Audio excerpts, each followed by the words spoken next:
On vient pour montrer notre solidarité avec le peuple palestinien parce que ça suffit et qu'on en a marre de voir ces images horribles. C'est une question d'humanité. Nous, on a commencé les manifs en 2007, donc ça a commencé bien avant le 7 octobre. Et on revendique les mêmes choses et on sera encore là tant qu'il le faut. Que rien ne change. Et du coup maintenant on transmet ça à nos enfants parce qu'on espère que ce soit la relève de demain.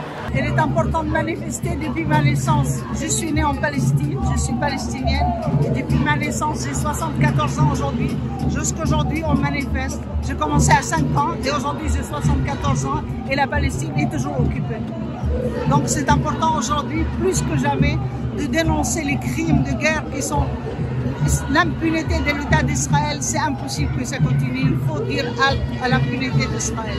Il faut qu'ils payent. J'habite en France depuis 69, donc j'ai fait toutes les manifs. Et là aujourd'hui, je ne connais pas grand monde parce qu'il y a tellement de jeunes, il y a cette marée de jeunesse et c'est formidable. L'avenir est à nous et la Palestine sera nous. Aujourd'hui, on se permet encore, c'est pourquoi j'ai fait ma pancarte, aujourd'hui on se permet d'inviter dans nos plateaux télé un Premier ministre accusé de crimes de guerre aujourd'hui, et on se permet de l'inviter dans nos télés à nous. Enfin, c'est pour exprimer un ras-le-bol. C'est une question d'humain. C'est ni plus ni moins.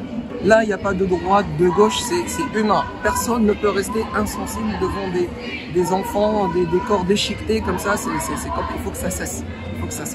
Je trouve que c'est important en fait justement pour montrer que l'opinion publique elle est du côté de la Palestine, pour essayer de faire bouger les choses, parce que nous à notre échelle on peut que manifester, mais justement il faut montrer au gouvernement qu'il faut agir, parce qu'il n'y a qu'eux en fait qui ont la main sur la situation.